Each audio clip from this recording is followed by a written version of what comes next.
The oppressive quiet in Dorian Vance's apartment was a physical thing that day, clinging to the air like damp laundry.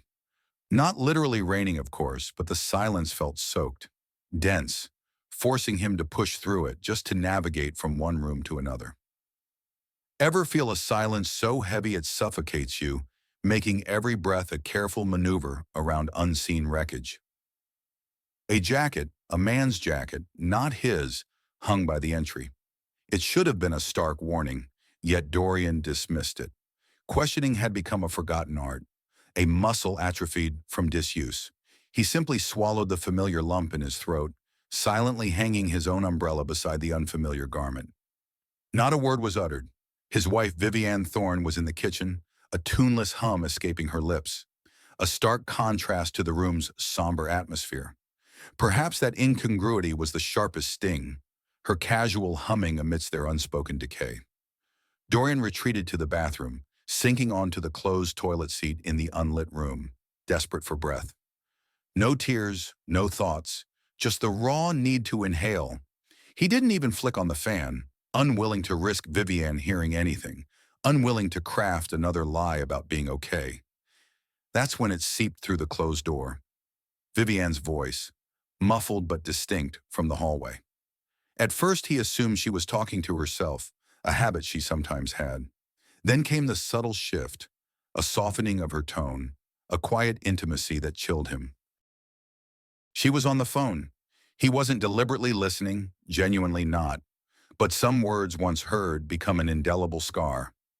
I can't even stand the way he breathes sometimes, like a perpetual sigh.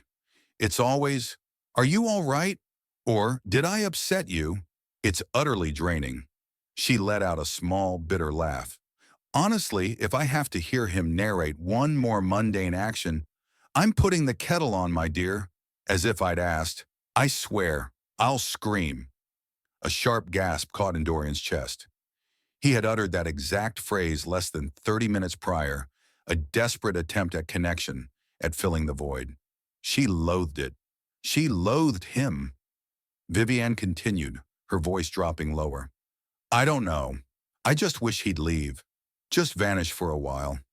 Give me a week to remember what it feels like to be truly alone, not smothered." The cruelest irony? He agreed with her. He stood there in the shadowed bathroom, his phone forgotten in his hand, not crying, not lashing out. He simply nodded, a silent affirmation to a verdict he hadn't known he was awaiting. What if the person closest to you holds a secret that rips your world apart, and part of you understands why? Dorian emerged. Vivienne didn't see him. She was still whispering into the phone, one hand idly stirring a pot on the stove, as if this were just another Tuesday. Perhaps it was. He grabbed a bag, not the suitcase, but the canvas duffel he hadn't touched in months. He packed sparsely, 2 shirts, a pair of jeans, his phone charger, and a dog-eared copy of Mice and Men, a book she'd once derided as depressingly needy. How fitting. As his hand reached for the doorknob, she finally registered his presence. "Where are you headed?" Dorian turned, his voice as soft as he could make it. "I'm granting you the week you wished for." He walked out. No shouts, no dramatic confrontation, just the reverberating silence of her surprise. And the next morning, her actions shattered every remaining illusion he held about her. The truth can slice deeper than any blade, especially when it comes from the one you swore your life to. That night, Dorian didn't stray far. A ramshackle motel off the interstate became his sanctuary, its flickering neon sign a beacon for lost souls, its curtains adorned with indeterminate stains. It was precisely the kind of place where no one asked questions, perfect for a quietly unraveling husband. Sleep eluded him. He lay for hours watching the ceiling fan churn in an uneven rhythm, his thoughts spinning even faster than the blades. Vivienne's words, "I just wish he'd leave," echoed louder in that cheap room than they had in his hallway. He tried to convince himself it was a passing moment of frustration, that she hadn't truly meant it. But you don't whisper such desires unless they've been rehearsed 100 times in the chambers of your mind. By dawn, a desperate need for clarity had taken root. Not to beg, not for explanations, but to see if his absence had even registered. He drove back. It was barely 8, yet Vivian's sleek sedan was gone from the driveway. Work, he surmised, relieved not to confront him. Still possessing his keys, he let himself in, intending to collect a few more essentials and perhaps compose a letter. Something candid, something gentle, a final message to remind her he had in fact been trying. Then he saw them. A pair of black men's trainers by the door. Not his heart hammered, his mind racing through absurd possibilities. A delivery driver, a neighbor. "Vivian," he called out, his voice thin. Nothing. Only the quiet hum of the refrigerator and a distant creak from upstairs. He moved cautiously, instinctively, a lifetime of being overlooked, making him adept at invisibility. As he reached the foot of the staircase, a low, masculine voice drifted from the living room. Calm, unsettlingly familiar, like a half-remembered voice from an unwelcome dream. And then, there he was, emerging around the corner. Theo Rourke, casually reclined on Dorian's sofa, sipping Dorian's coffee, wearing a t-shirt Dorian recognized from a laundry pile, but had never bothered to question. His feet were propped on the coffee table, an air of effortless belonging around him, as if Dorian had already been erased. Dorian froze. No words came. He backed away slowly, his mind struggling to grasp the scene. This wasn't a casual indiscretion. This wasn't a tragic misunderstanding. This was routine, practiced, normalized. She had a system. His throat tightened, but he refused to make a sound. He slipped out the front door, a ghost, as if he had never existed in that house at all, and for the second time in 24 hours, he walked away. This time, with no intention of ever returning. Ready to uncover a betrayal that redefines everything you thought was real, pushing you to the edge of what you can endure? Yet his departure wouldn't deter her. 2 days later, she appeared, not with anger, not with shame, but with a serene smile, as if he were the one who owed an explanation.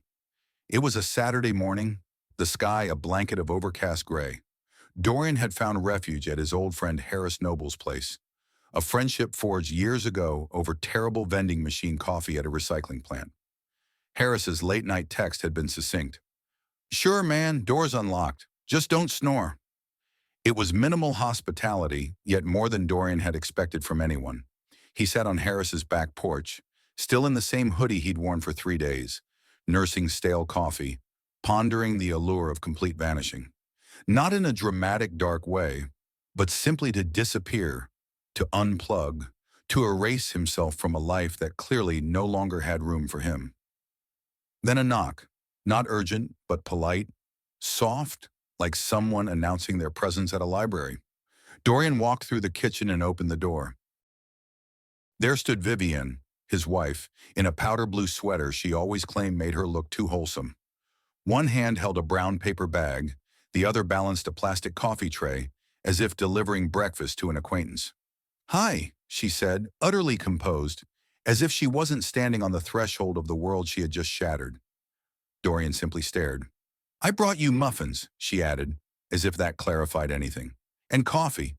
Wasn't sure how you take it anymore, so I got 2, one with cream, one black." Dorian blinked. "What are you doing here?" She offered a gentle smile, as if he were a child asking about the moon's phases. "I just wanted to check in. You left so abruptly." "You said you couldn't stand me," he stated, devoid of anger, merely voicing a fact, as casually as commenting on the weather. He felt utterly numb. Her lips tightened, but she didn't deny it.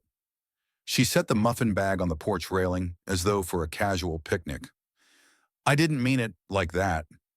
"Then how did you mean it?" She shrugged. "People vent. I was frustrated.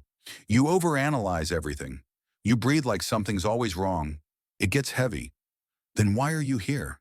"Because," she replied as if stating the obvious, "you left and now everything feels off." The words struck him like a physical blow. Not "I miss you," not "I'm sorry," just off.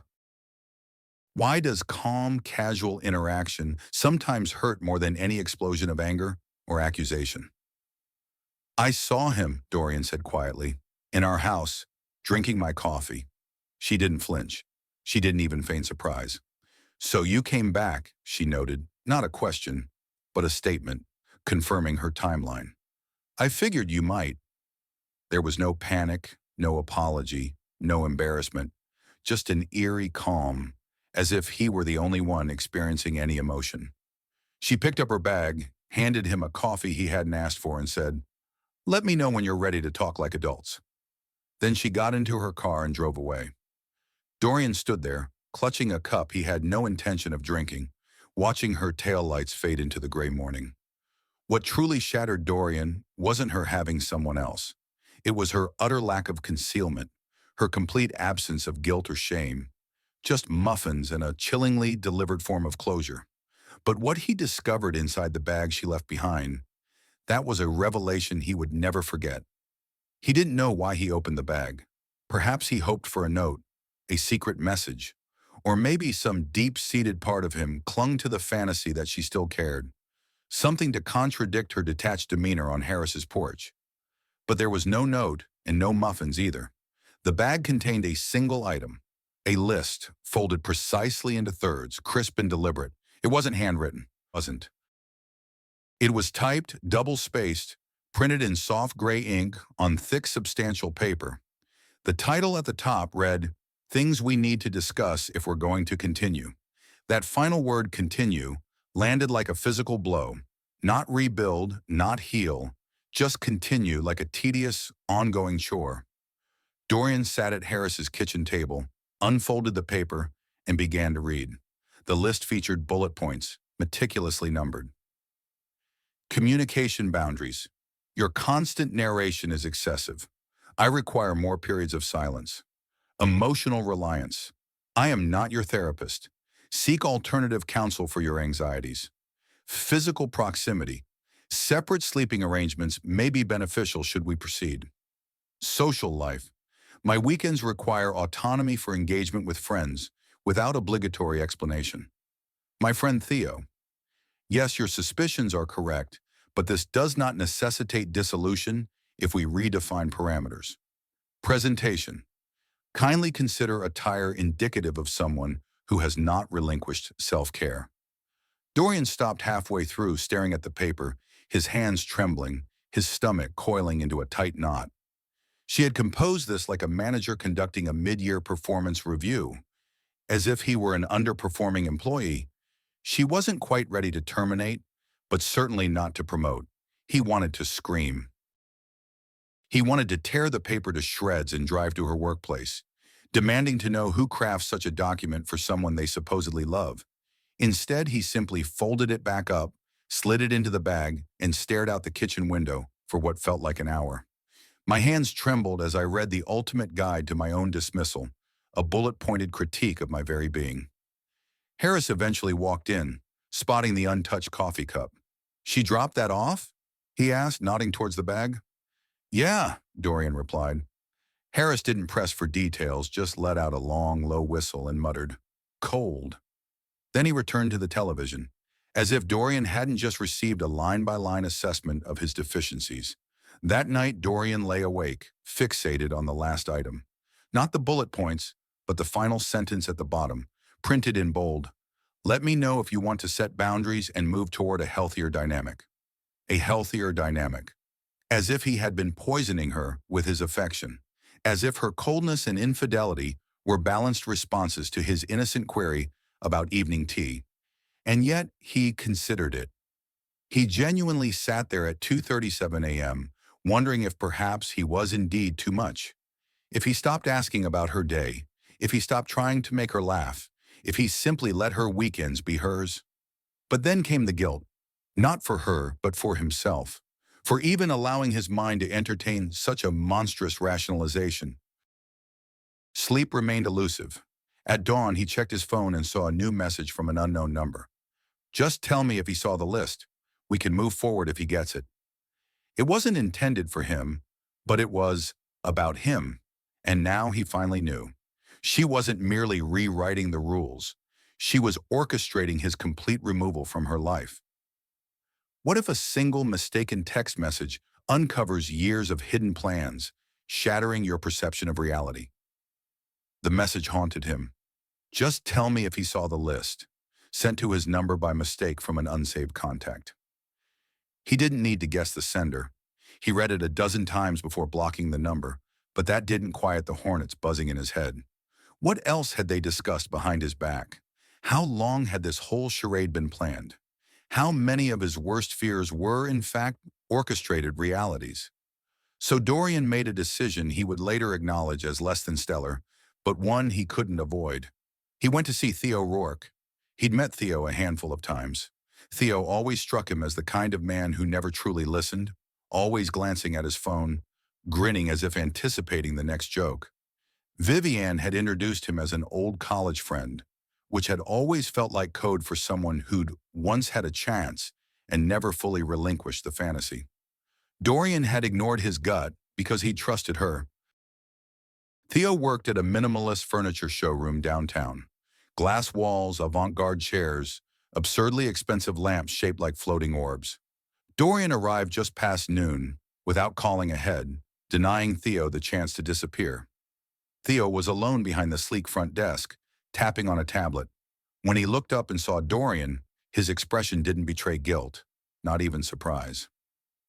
Would you face the man who replaced you, knowing he sees you as a joke, a mere inconvenience? Well, Theo said, setting the tablet down, I figured I'd see you eventually. That was all it took. Dorian's pulse quickened. So it's true? He asked, his voice low. All of it. Theo gave him a look that suggested Dorian had just inquired if the sky was blue. I'm not going to pretend I didn't cross a line, he said, leaning casually on the counter as if they were old friends catching up. But Dorian, man, she's been miserable for a long time. That sentence crawled under Dorian's skin. Misery. Was that what he had been to her? A burden? A life she had to quietly endure? She hadn't seemed miserable when they planned vacations, when she'd asked him to help her mother move last spring, when she cried after that sentimental dog movie and said he was the only one who truly understood her. Theo shrugged. Sometimes people change. Sometimes they outgrow the parts of themselves that used to feel safe. Dorian wanted to punch him, but he didn't. He wasn't the kind of man who resorted to violence. He was the kind who overthought what to say until the moment passed. Did she ever plan to tell me, or was I just supposed to fade out like background noise? Theo hesitated for a fraction of a second, but it was enough. She said she was working on a plan, he admitted. Said she wanted to do it with minimal drama, said you'd probably take it hard, and she didn't want to destroy you. Destroy him? As if he were some fragile artifact she had to carefully set aside, lest it shatter too loudly.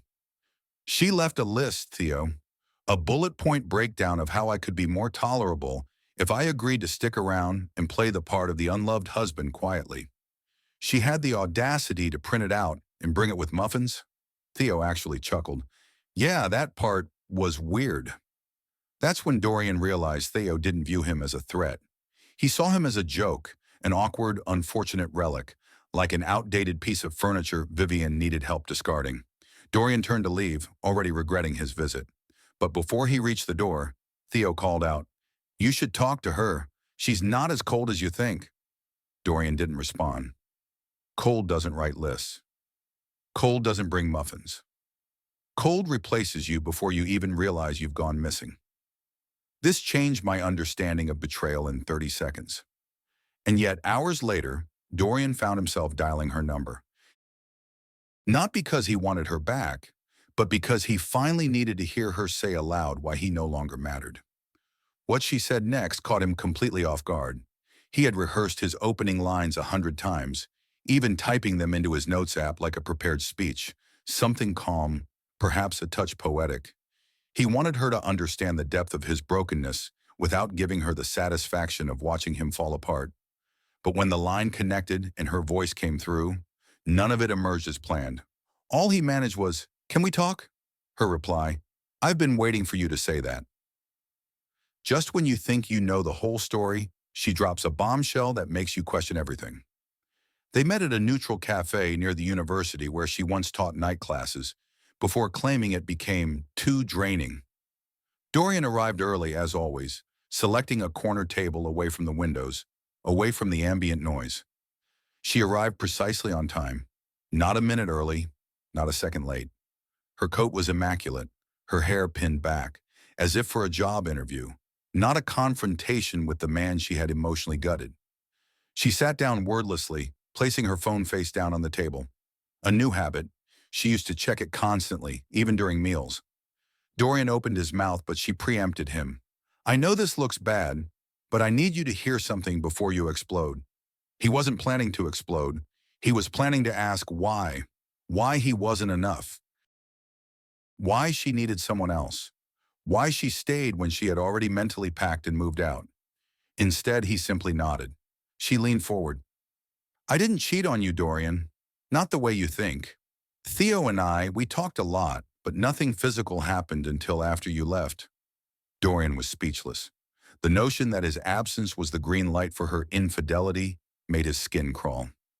So you waited until the second I walked out the door to replace me? That's your defense? She had the audacity to look wounded.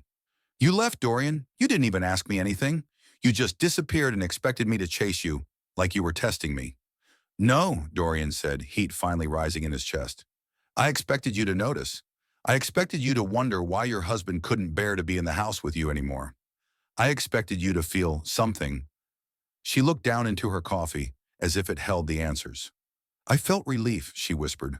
That crushed him more than any admission of cheating ever could. He leaned back, struggling to process it. So all those years, all those moments I thought were real.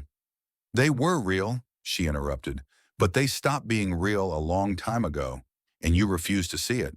I refused, he nearly laughed. You had an emotional affair in our house. You typed out a checklist like I was an appliance needing adjustment. You told someone you couldn't stand me, and you're saying, I refuse to see the truth? She didn't flinch. I didn't know how to tell you. You were always so fragile, so eager to fix things. I didn't want to break you. And instead, you just let me live in the wreckage. Silence descended, loud, awkward, heavy. The silence after her confession was louder than any accusation I could have made, echoing the emptiness she left behind. I didn't come here to beg, she finally said. I just wanted you to know it wasn't all fake and that I'm not the villain you think I am. Dorian offered no reply, not because he agreed, but because he no longer recognized the person across from him.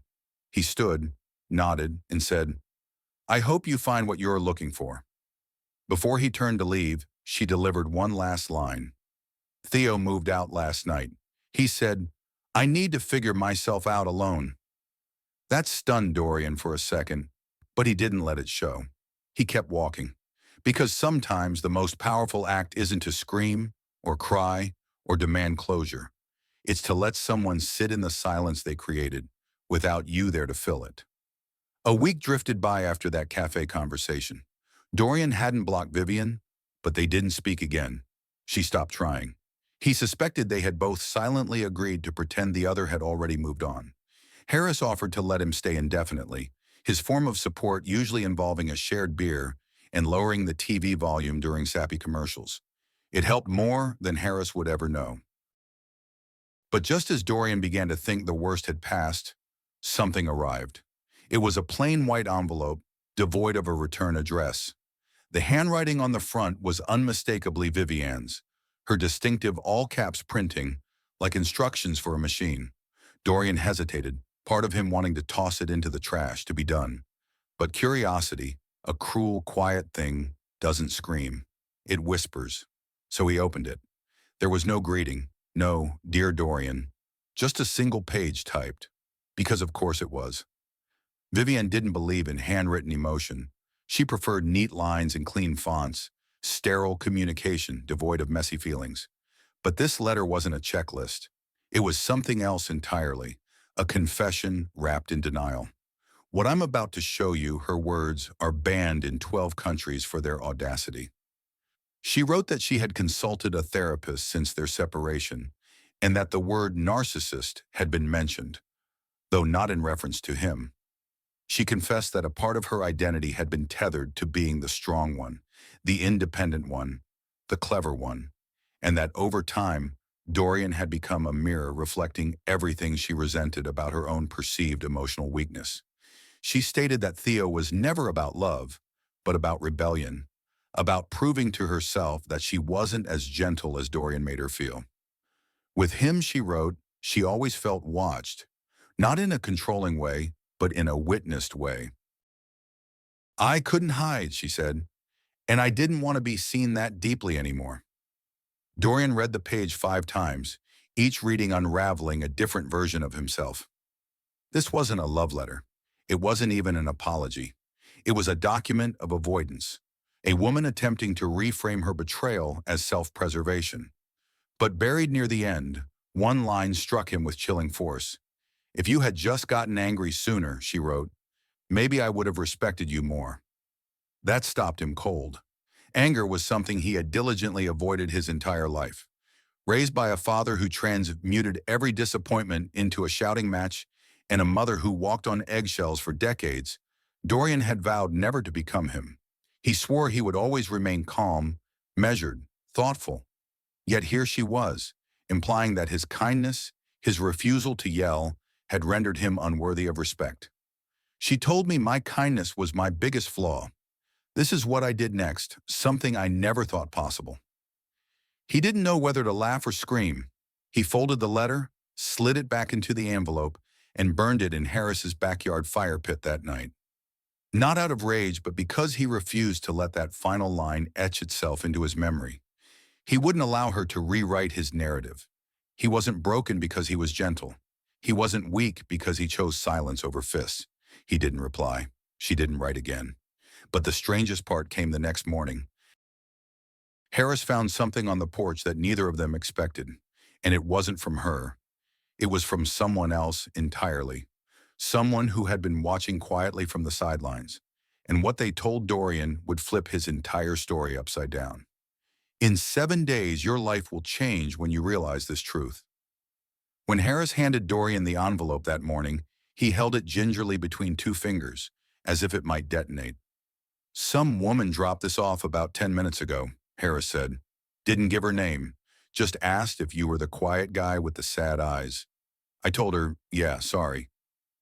Dorian wasn't sure whether to laugh or thank him. The handwriting on this envelope wasn't Vivian's. It was looped and imperfect, warmly human. He opened it cautiously, bracing for another emotional landmine. But what he found instead was something he didn't know he desperately needed.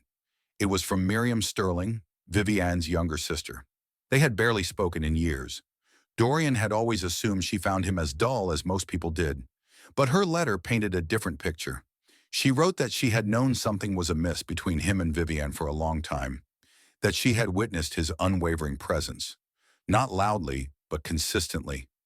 You were the kind of man who brought peace into a room without trying to dominate it, she wrote. And Vivian never understood the value of peace because she grew addicted to chaos. Miriam confessed she had wanted to reach out sooner, but felt it wasn't her place, that watching everything crumble had broken her heart more than she anticipated. Then she penned a line that would resonate with Dorian forever. Not everyone craves loud love. Some of us desire the kind that holds your hand when you're speechless, the kind that stays soft even when everything else turns sharp. You were never invisible, Dorian. You were just standing in the wrong light.